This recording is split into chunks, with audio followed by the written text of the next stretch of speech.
A very warm welcome to the second episode of the Educo Community podcast.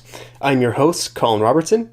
So, no matter how much you learn from this podcast, none of it really matters unless you use that information to make a meaningful difference in your life. Educo Community has partnered with some renowned researchers, scientists, and thought leaders to develop programs for you to put their expertise into action. I've learned so much from collaborating and speaking with these experts, and this podcast came about because I know that you can do that too.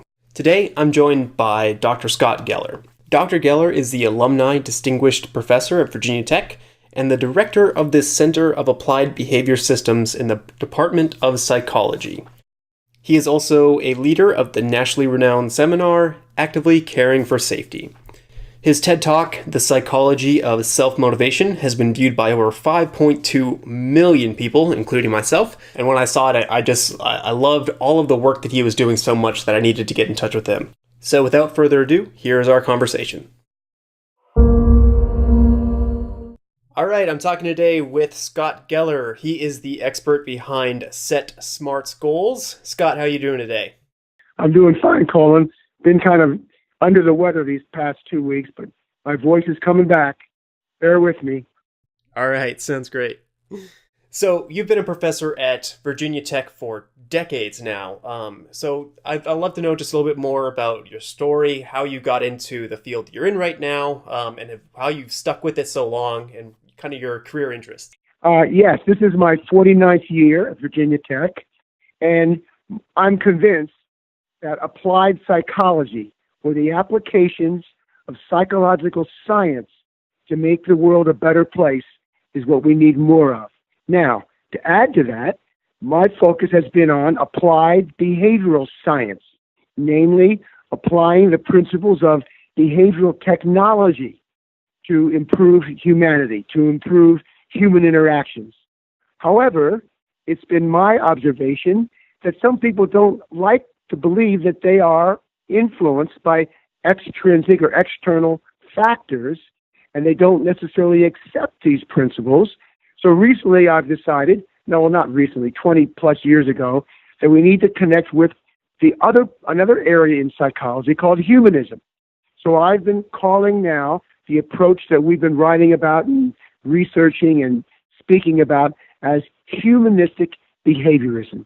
In fact, I have a textbook that came out published by Cambridge University Press last year called Applied Psychology, Actively Caring for People. Now, the word actively caring really implies humanistic behaviorism, because active is behavior, caring is humanism. So actively caring reflects humanistic behaviorism. Interesting. So I'm curious about the link between humanism and psychology. Is psychology more individualistic and humanism more about the group dynamics between us? Well, humanism is more individualistic, but B.F. Skinner, the founder of applied behavioral science, he said that psychology is the study of the individuals. Yet we've moved to big data. We've moved to averaging. We've moved to grouping data. We've moved to statistical gymnastics, which my heroes have not necessarily bought into that. One of my heroes is W. Edwards Deming. He was a humanist, and his point was you can't measure everything. And B.F. Skinner was a behaviorist, and his contribution, among many, but his legacy is selection by consequences. We do what we do, what we expect to get by doing it, or what we expect to avoid by doing it.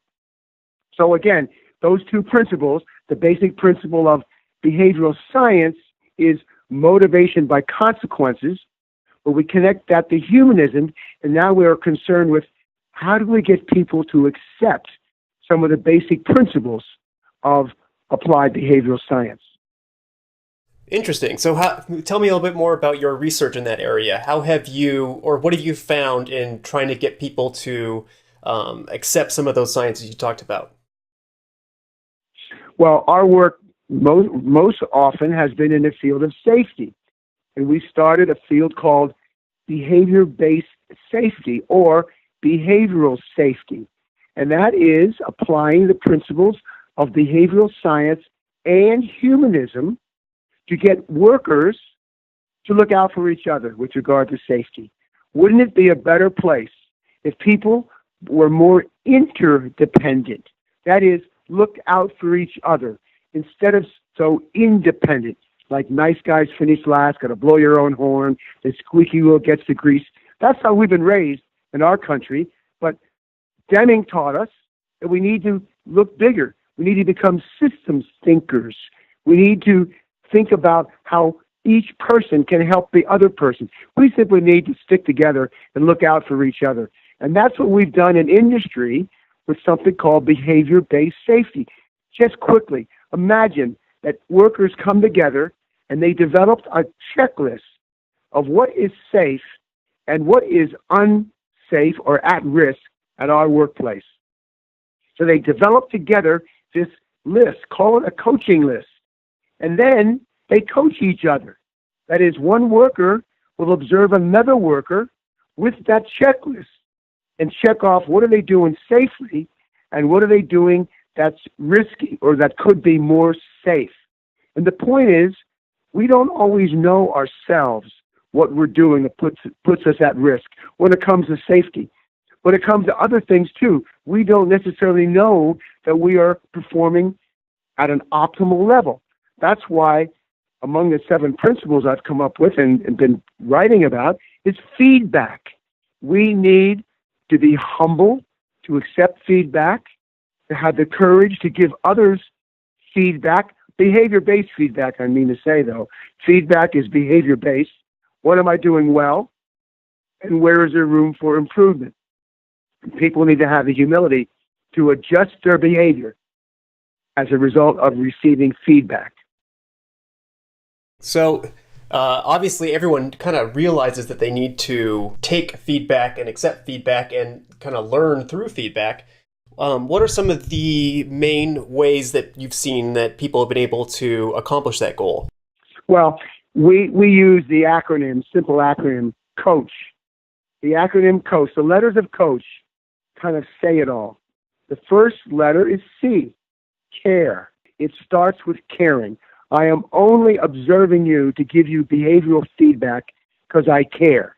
I care about optimal performance. And I care so much, the next letter is O.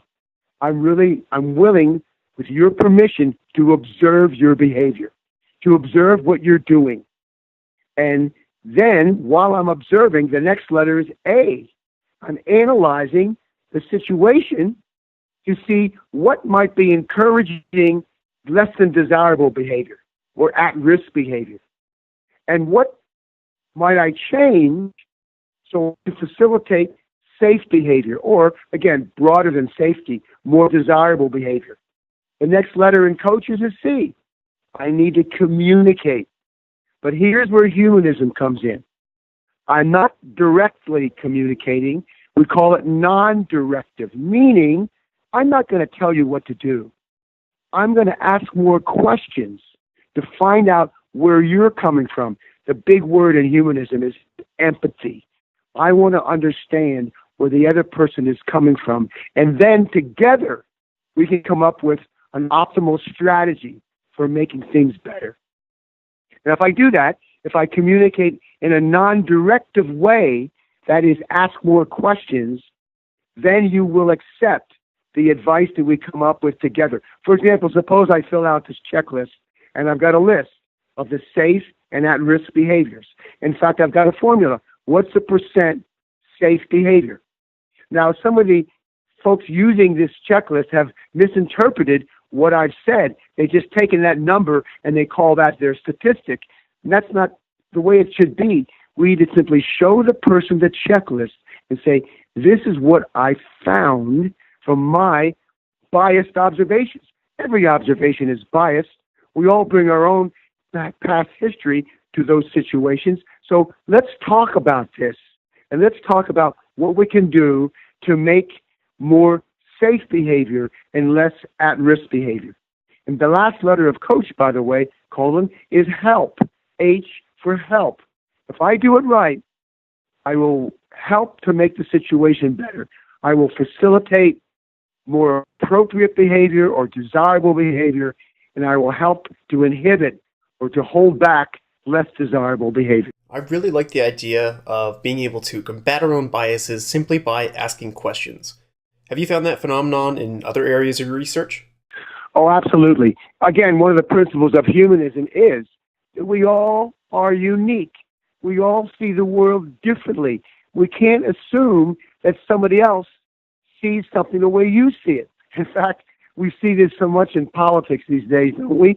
I mean, you turn on one station and it's the right or the left. I mean, CNN versus Fox News. I mean, we call it confirmation bias.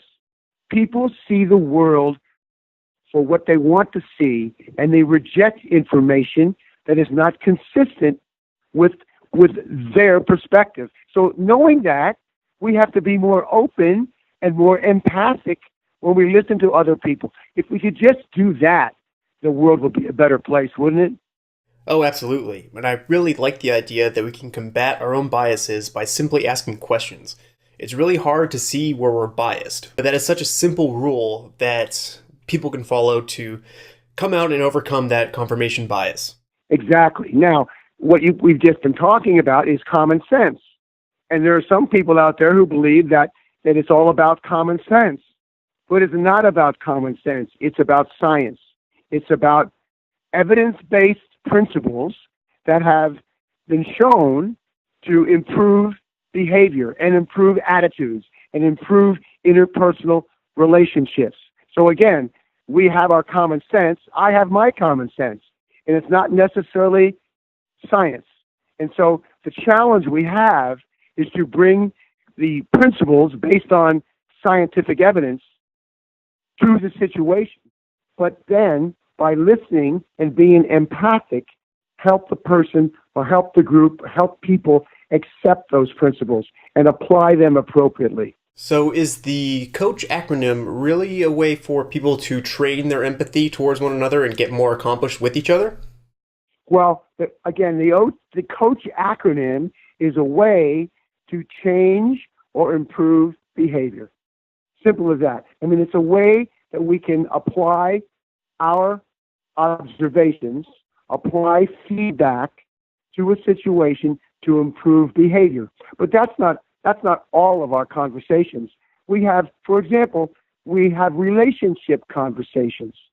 And that's really the foundation of interpersonal relationships, where we really develop relationships with people, and that takes empathy. And that's the foundation. And once we have a relationship, then we can move on and talk about improvement. And we would start with possibilities. So once we have a relationship, let's talk about what could be better. What are we looking for? What is our vision? By the way, vision comes before goals. That is, what's our vision? What's the ideal place we'd like to reach? Okay? That would be a possibility conversation. And after we talk about our vision and where we're going, now we have an action conversation or a behavioral conversation. Okay, let's step back to the present. Let's step back. We know the future. Now let's step back and talk about what do we want to do right now? What can we do right now to move toward that vision? And that's where goal setting comes in. That's where we set goals. That's an action conversation.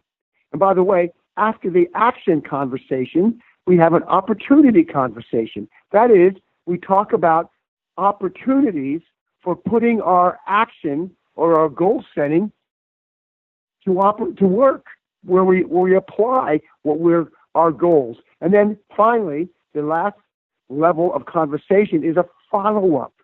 So after we've set our goals and looked for opportunities, now we have a follow-up conversation with that person to ask them how they're doing. And so, again, I've really just defined 5 levels of interpersonal conversation that we can use to improve people, to make the world a better place. And it starts with the foundation, which is relationship building. You know, when we typically we don't have time for that these days. We're on the internet, we do emails, And that's fine. That conversation is very efficient, but it's not effective in building relationships. We need to connect with people personally and develop what we've said earlier, empathy, a realization of where they're coming from. Now we have a relationship. Now we can talk about the future. What do you want? Possibilities. Then we go back to the present. What goals can we set right now to move us toward that vision? And then what are the opportunities for putting your goals in place? And finally, we're going to have some follow-up conversations to see how you're doing. By the way, what I've just said is what every work supervisor should take very seriously with their people. You know, that's really what a supervisor, what a teacher, what a professor needs to do with their students or their workers, you know. Set personal and professional goals and then follow up and have conversations about how we're doing, follow-up conversations. And of course, then the goals might change. As we achieve one goal, we move on and set new goals. So you touch on a lot of things that have to do with your Set SMARTS goals program. I would love to know more about how you came up with each one of those letters in that acronym, because I know that it's a little bit different than what most people think about when they think about setting SMART goals.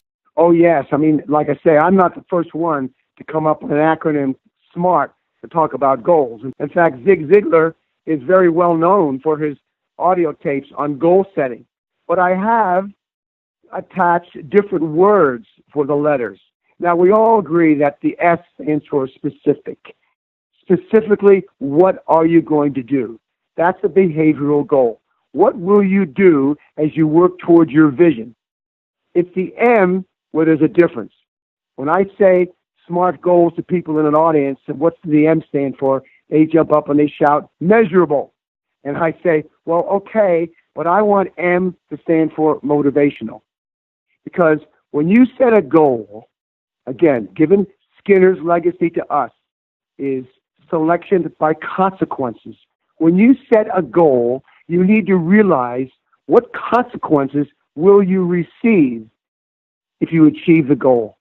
So I think that's the motivational. I mean, I'm not going to get into setting a goal unless I feel motivated toward the consequences I will receive. Okay? So that's a difference than what other people have learned.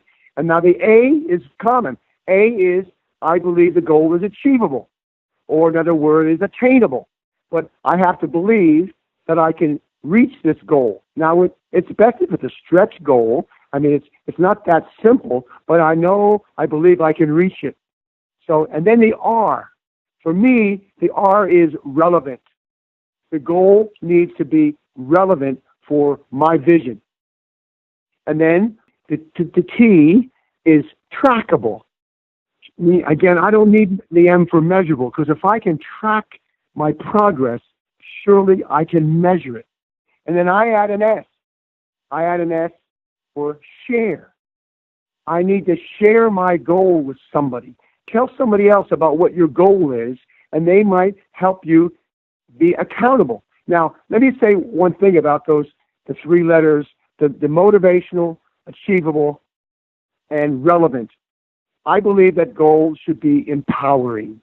When I define empowering as being able to answer yes to these questions. Can you do it? Will it work? Is it worth it? So let's look at what those three questions. And when we talk about self-motivation, when we talk about feeling empowered, you ask the person, do you feel empowered? What do you mean? Well, first question, can you do it? Can you do what we're asking you to do? By the way, that brings in achievable. Can you do it? Yes, I can do it. Okay, second question, will it work? Do you believe that this goal that you're shooting for will work to reach your vision, the ultimate vision, will at least bring you closer to your vision? Guess what? That's relevant. That brings in relevant of SMARTS goals. And the last question is it worth it? Now, this is a motivational question.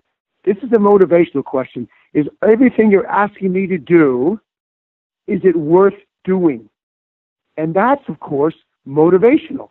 So again, if I ask, yes, it's worth it, motivational. Yes, I can do it. That's the A. That's achievable. And it is relevant. Yes, it's relevant toward my vision. And again, that is answering the question, will it work? So again, I like people to feel empowered about their goals. And that's why I've defined SMARTS goals the way we've defined it here. Interesting. So I consider myself someone who's very motivated by purpose.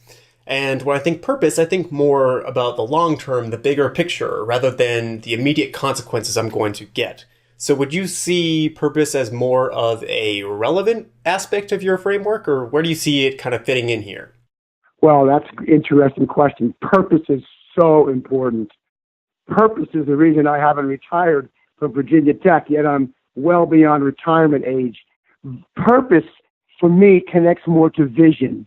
You know, why are we here? What are you doing? What is your vision? You know, for you, what are you doing to make a difference? And that's purpose. You know, imagine two bricklayers laying brick, and the supervisor comes over and says to one of the bricklayers, what are you doing? And he says, I'm laying brick. Good. That's an hourly worker just laying brick. He says to the other worker, what are you doing? He says, I'm building a community center. And so again, that worker has a bigger picture, a bigger vision. They're both doing the same behavior. They're both laying block, but one has a perspective of a bigger purpose, and that is motivating. So it's kind of like, okay, what is your ultimate purpose? For me these days, my purpose is to promote the actively caring for people movement, which is based on humanistic behaviorism. And behind that, of course, are SMARTS goals and systems thinking and helping each other and paying it forward. There's a lot of stuff behind it. But again, the purpose, and that's what keeps me going, to believe that I can inspire more of my students to buy into the need to help others, the need to be here for more than ourselves, the need to actively care for people. Sure. So for people who don't know, tell us a little bit more about the actively caring movement, how it got started, what your goals are for it. Tell us just a little bit more about it. Well, the actively caring for people movement, I've been talking about that in the field of safety for over 20 years. But we had a tragedy at Virginia Tech. I'm sure many people remember that. It was 2007, April 16th, 33, counting the shooter lost their lives. And that's when my students said, we have to make this movement bigger. You know, after that shooting, everybody came around, were hugging each other, and we showed the kind of caring that we really need more often. So that was reactive caring, but we need proactive caring. So my students got behind the movement and said, let's make this bigger. So we got a website. We have wristbands. I've been handing out wristbands for years, but these wristbands have numbers on them. Every wristband says actively caring for people, and it has an identification number. So when I give a wristband to somebody, when I see an act of kindness, I say, thank you for what you just did. Now join our movement. And then go to the website, activelycaringpeople.org, and register your wristband number.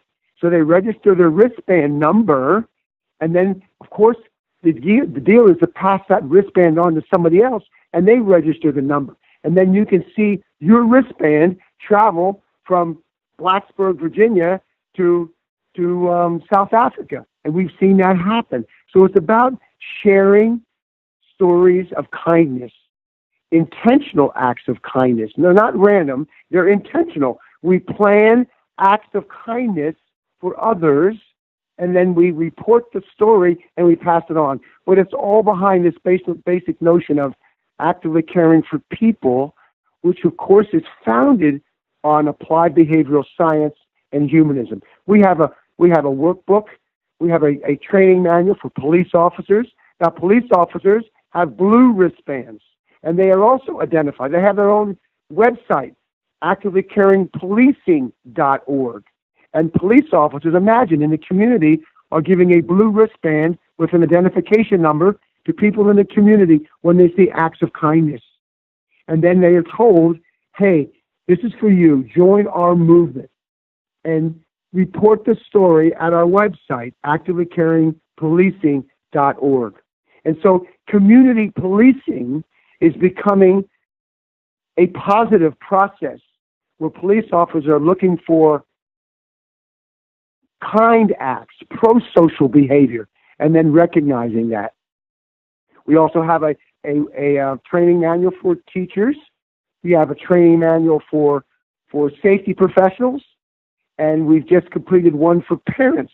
But each of these training manuals, customized for a particular audience, teach those 7 basic principles that we've been talking about.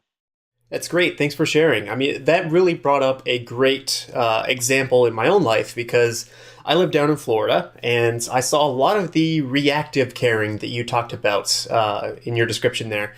Because when we had hurricane season hit us this year, it was pretty bad. And for the first time, I was able to see people really trying to help one another in their regular lives. Obviously, it's not a tragedy like you experienced, but I did definitely see that reactive caring.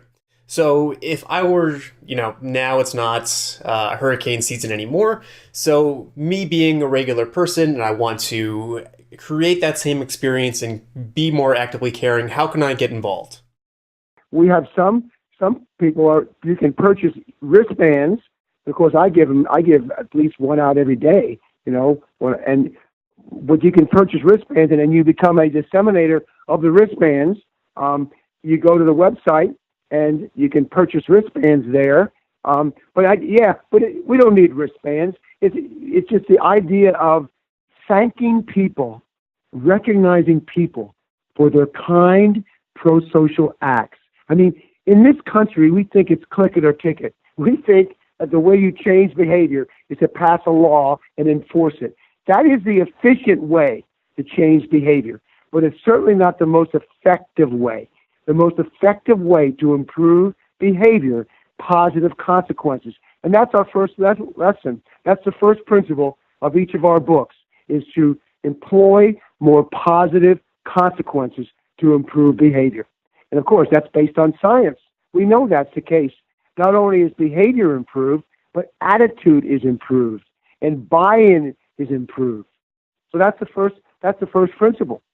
So like you said, it isn't really about the wristbands. It's more about the stories that we share of people helping each other and then getting the wristbands as a result. I'd love to know, what is one of your, say, favorite stories from the Actively Caring movement so far?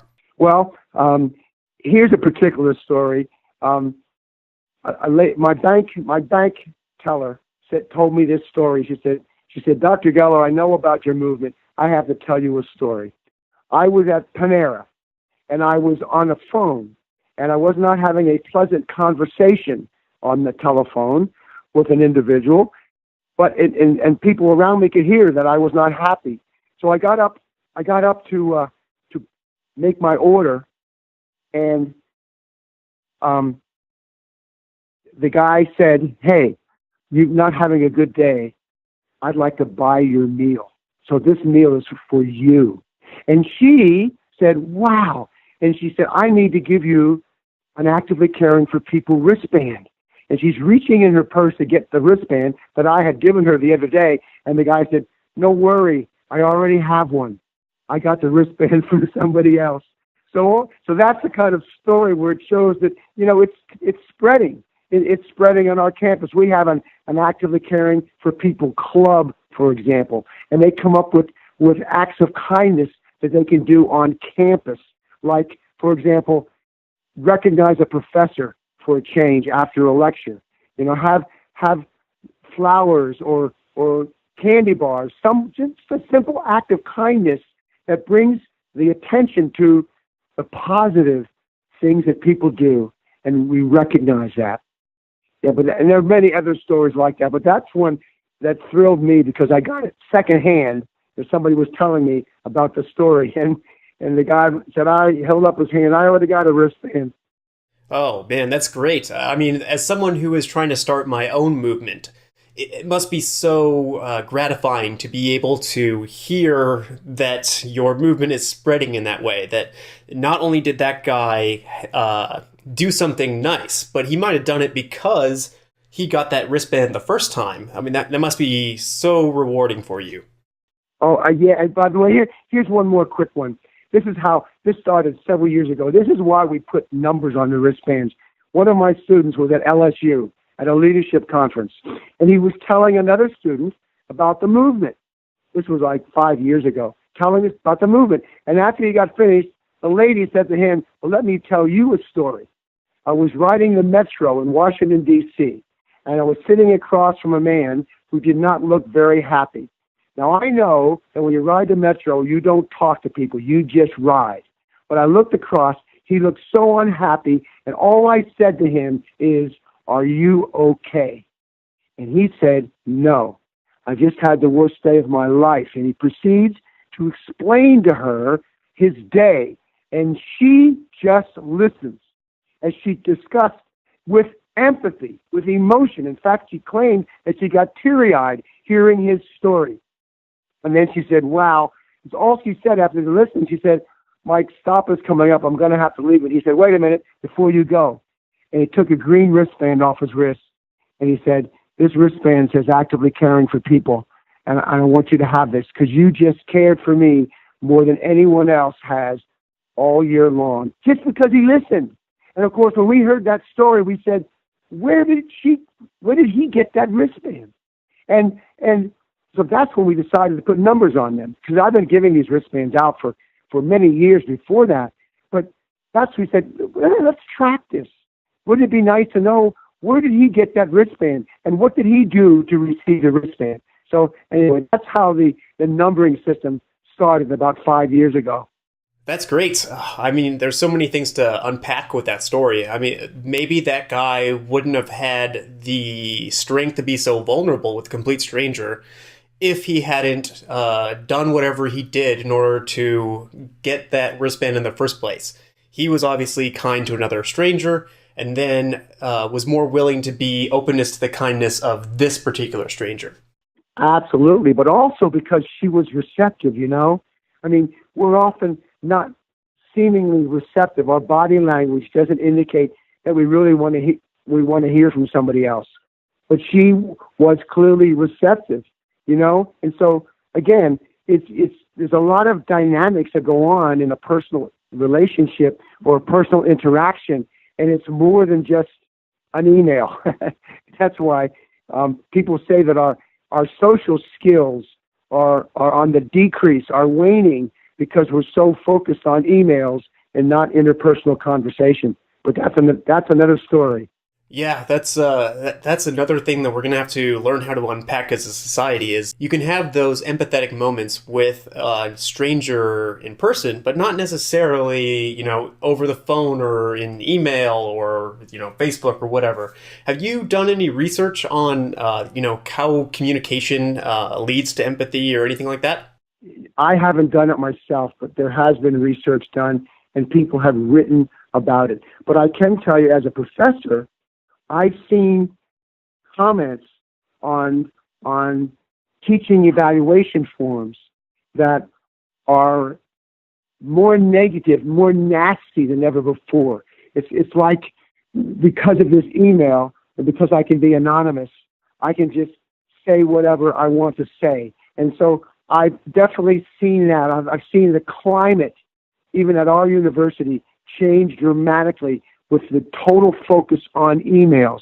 And of course, many faculty tell me that they're absolutely overloaded. I teach a class of 600 students, and everybody feels that their emails need to be attended to, and that takes time. So again, we have an efficient way of communicating, but sometimes we let go of the more one-to-one empathic way of communicating. So the question is, are we becoming less empathic and less pro-social because we're relying so much on email conversations instead of real-world communication, even a telephone call? we're not doing as much of that anymore because we can sit behind our computer and type. And guess what? In the workplace, supervisors are not going out on the floor as they used to interact with employees because they're catching up on their emails. And besides, they can be very efficient by sending emails to people. So I think it's pretty obvious that we're becoming less people-oriented as a society. No arguments there, but it is a bit of a dichotomy because, because of where we are at with communication, you and I can collaborate from miles and miles and miles away. We can have these kinds of conversations, and we can share these conversations with people from all over the world. I mean, we never were able to accomplish nearly that feat before. It's absolutely amazing too that people now can feel more connected with people in their lives with Facebook, for example, and they can feel connected. So there's in some ways perhaps less loneliness, at least the appearance of loneliness, because they feel they're connecting with people. But again, I would argue that the connection is not the same as a one-on-one hug, conversation, interaction. But again, you're absolutely right. It's a trade-off. We can't deny how efficient it is to press a few buttons and all of a sudden send a message out to people all over the world. And in fact, as you and I are talking, you might be sending this conversation out, and would never happen without the miracle of the internet. So you're right. It's a win-lose. I mean, we lose some, but I think the gain overall, people would say, is superior because we are, in terms of production, if our focus is on getting things done, making things happen, production, obviously we've benefited with the internet. But what about the other side? What about connecting with humans, connecting with people, interacting with empathy? I don't know. I think maybe some of that has been lost. Absolutely. I mean, it's going to be a struggle for probably the rest of my lifetime anyway, in order to figure out how to communicate with each other effectively in the modern world. But I'm curious, you've seen a lot of different changes, I'm sure, in education over the time that you've worked at Virginia Tech. What have been some of the changes in the learning environment? Absolutely. For example, in the good old days, I could show overheads, or I could go to a blackboard and I could actually teach in an interactive way. Today, in fact, I must say that I've been using overheads longer than anybody else at our university. But today, students want a PowerPoint presentation, and they want the PowerPoint slides sent to them before the lecture. So essentially, lectures are simply sitting and going through the slides. Some don't believe they have to come to class, for heaven's sakes, because they already have the slides. So my point is, the whole teaching, learning environment has changed as a function of the internet. Now, not necessarily all to the negative side. Again, we're reaching more people. We're getting more of my information out there, but I'm not sure we're getting that valuable professor-student interaction that we used to have. Again, I used to be able to get questions from the audience and write on the blackboard or on a grease pencil on an overhead and do it while we're talking. It was more of a conversation. Today, it's more of a lecture. And again, the students bring their computers to class, so they're pretty focused on their computers. Some of them aren't even paying attention. They're on Facebook or something else. But so the focus is not the same. They have a distraction. We know that. We have a distraction for driving too these days. So the computer has its pluses and its minuses. And I've seen it in the classroom. And we've seen it on the road, have we not? I mean, again, we're addicted. At least that's the term we use. It's really not true. It's called a positive reinforcement machine. I call it a Skinner box. That's what our smartphone is. We push some buttons, we get an immediate consequence, and that is more exciting than listening to a lecture in the classroom. That's an interesting point. So what do you think overall? It is a lot easier for your students in order to find information and get access to all of the great sources that, are available today and all the great content, do you think that overall education has improved, or has some of the more distracted aspects of it brought it down overall? Oh, that's a great question, because let's face it, it has improved in a way that students can punch in some numbers and they can get the sources right there. When I was a student, I had to go to the library and look up books. Now, these books and this information is at their disposal through the internet. So there's no doubt about it that that is a great benefit.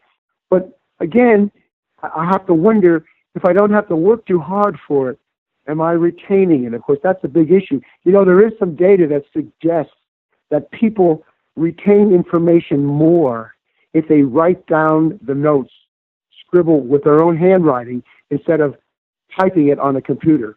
And there's something that goes on when you're actually kind of owning the material, but while you're writing it down, you're putting it in your own words rather than just copying what you hear with your word processing on your computer. The jury's still out on that, but let's face it, the environment is very different than it used to be. It used to feel more like a collaborative teaching, learning process than it is today. But at the same time, you said it so well, Coleman. These people can gather information. They can type in the name of their professor. They couldn't do this in years ago, and they could find out how credible is this guy or this lady. I mean, where has this person been? So they can find information about the professors before they come to class. They can choose a class based on the background of the professor. So in many ways, we have so many advantages these days with the internet. And I think really in balance, the advantages far outweigh the disadvantages. But I still think maybe we need actively caring for people movements to kind of add to these advantages, to add that interpersonal act of kindness feature to the whole thing. I was just going to make that point that along with all of the great technology and the unprecedented access to, knowledge for people for all around the world, we still need to make a deliberate effort in really empathizing with one another and doing things like the actively caring movement and everything like that. Yeah, and we're always going to have workers and drivers. We're going to soon have autonomous vehicles. We have some of those now. So the individual is being taken out of a lot of the jobs out there, from driving to the workplace. But at least for now, there is this human interaction that really people need. And then, if there were no people driving or no people working, then we still have families, we still have schools, we have places where people get together. And it's my hope that people never forget that we are here together. We do work in a system. We are interdependent. Everybody's job, whatever it is important to make the system work, and we have to help people feel important. Dale Carnegie said that years ago in his book, How to Win Friends and Influence People. Help people feel important. And that connects to the first lesson, use more positive consequences. And it connects to self-motivation. When people believe they are competent at doing worthwhile work, they're more self-motivated. When they believe they had some choice, not total, but some choice in what they're doing, they're more self-motivated. And third, when they believe they are doing something that connects to other people, when they believe that there's an interdependency piece of what they do, they're more self-motivated. So now we're getting around to that earlier topic of self-motivation. People are more self-motivated when they perceive that competent, choice, and community, the 3 C's of self-motivation. So kind of mapping those 3 C's onto your SMARTS framework, we're able to see kind of the choice is definitely under specific and motivational. You're choosing the exact goal that you want to achieve and the reasons why you want to achieve it. And then competency is that it's achievable and it's relevant to what you are capable of accomplishing. And then finally, the S on the end, the shareable, is that sense of community. So it kind of maps on there perfectly. Man, that's perfect. You got such good insight into all of this, Colin. That's exactly right. That's right. And again, one more time, you feel empowered. Your goal is empowering when you answer yes to 3 questions. Can I do it? Will it work? Is it worth it? So it all kind of hangs together with self-motivation and goal setting and making the world a better place. I can't argue with that. So, for anyone who wants to try out Set SMARTS goals, what do you hope they accomplish by using your program on a regular basis? Well, it is about achievement, isn't it? It's about people achieving. And I've had people email me when they've seen my TEDx talk on self-motivation. And they email me, and I can't answer them all. I get so many. And, help me. I love the principles you taught, but what can I do? And how can I, I'm not feeling motivated. I just sit around all day. What advice do you have? And I think the best advice I would have is start small. Set a goal, something that you believe you can achieve, and track how you're doing, and then celebrate. But sometimes we have to experience achievement in order to feel competent. And I think that's what it's all about, is believing we feel competent at something worthwhile, and setting an achievable goal and then reaching it is one way to see that. But again, I must say that there are a lot of folks out there who they hear the principles and they hear the lessons, like in my TEDx talk, but they don't quite feel it. And I think the way to feel it is to just get started and think back and sit back. What could I do? What should I do that will bring me closer to a vision? Better health, more excitement at work, more something, have that vision, and then step back and say, what can I do today? What goals can I do that will be relevant to reaching that vision? And can I feel empowered? That is, can I do this?